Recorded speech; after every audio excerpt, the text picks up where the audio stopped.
Friends, আজি মই পুনৰ আপোনালোকৰ ওচৰলৈ এটা আচাৰৰে ৰেচিপি লৈ আহিছোঁ।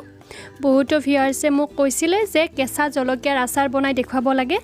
তো সেই গতিকে মই আজি কেঁচা জলকীয়াৰ আচাৰ কেনেকুৱা ধৰণে বনাব পাৰি একেবাৰে কম সময়ৰ ভিতৰতে তাকে দেখুৱাবলৈ গৈ আছোঁ। তেন্তে আহকচোন চাওঁ ইয়াৰ বাবে আমাক কি বস্তুৰ প্ৰয়োজন হ'ব।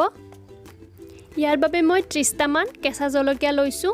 ডাঙৰ জলকীয়াটো ল'ব আৰু জলকীয়াটোত যাতে বেছি জ্বলা নাথাকে তেনেকুৱা জলকীয়া ল'ব। ভালদৰে ধুই মচি লৈছোঁ যাতে অকণমানো পানী থাকি নাযায়। মছলাৰ ভিতৰত মই চব গুটি 2 চামুচ লৈছোঁ, সৰিয়হৰ গুটি 1.5 চামুচ লৈছোঁ আৰু ধনিয়াৰ গুটি লৈছোঁ 1 চামুচ সৰু চামুচেৰে। ইয়াৰ পিছতে মই মিঠি গুটি লৈছোঁ সৰু চামুচেৰে 1/2 চামুচ আৰু ইয়াতে গোটা জিৰাটো লৈছোঁ সৰু চামুচেৰে 1 চামুচ।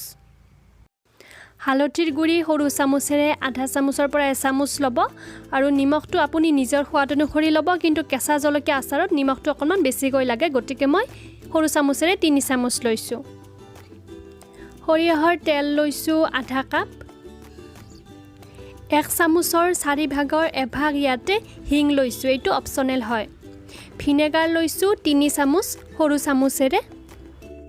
প্ৰথমতে মই গেছটো অন কৰি একেবাৰে ল' ফ্লেমত শুকান কেৰাহী এটাত সৰিয়হৰ গুটি, ধনিয়াৰ গুটি, জিৰা, চব গুটি এই গোটেইখিনি দি লৈছোঁ।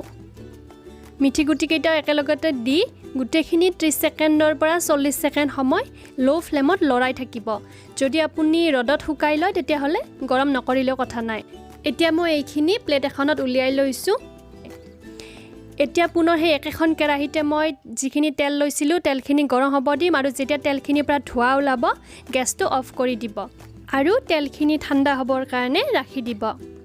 এতিয়া মই মছলাখিনি গুড়ি কৰি ল'ম। তাৰ বাবে মই মিক্সাৰত লৈ লৈছোঁ আৰু এনেকুৱা ধৰণে গুড়ি কৰি লৈছোঁ। বেছি মিহি হ'ব নালাগে, সেইটো আপুনি ধ্যান ৰাখিব। কেঁচা জলকীয়া কেইটাও মই মাজেৰে এনেকুৱা ধৰণে চুৰিৰে কাটি লৈছোঁ সৰু সৰুকৈ। আপুনি যদি বিচাৰে ঠিক এনেকুৱা ধৰণে দীঘলেও কাটি ল'ব পাৰে। আপুনি যেনেকুৱা ধৰণে পচন্দ কৰে তেনেকুৱা ধৰণে আচাৰ বনাব পাৰে। গোটেই জলকীয়াখিনি আপুনি মই দেখুওৱা ধৰণে কাটি ল'ব। এতিয়া মই তেলখিনি ঠাণ্ডা হোৱাৰ পিছত জলকীয়াখিনি ইয়াতে দি দিছোঁ। ইয়াৰ পিছতে মছলাৰ গুড়িখিনি দি দিছোঁ।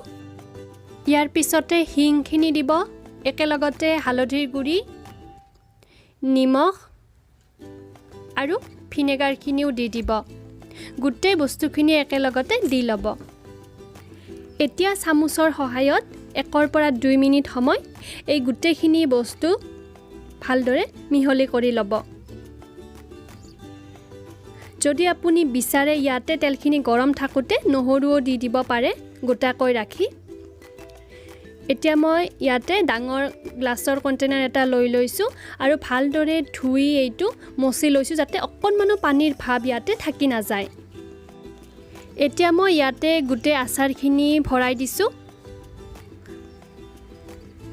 যদি আপোনাৰ তাত এয়াৰটাইট কণ্টেইনাৰ নাই তেতিয়াহ'লে প্লাষ্টিক বা কটন কাপোৰেৰে মুখখন বটলটোৰ বন্ধ কৰি দিব, তাৰপিছত ঢাকনিখন লগাই দিব।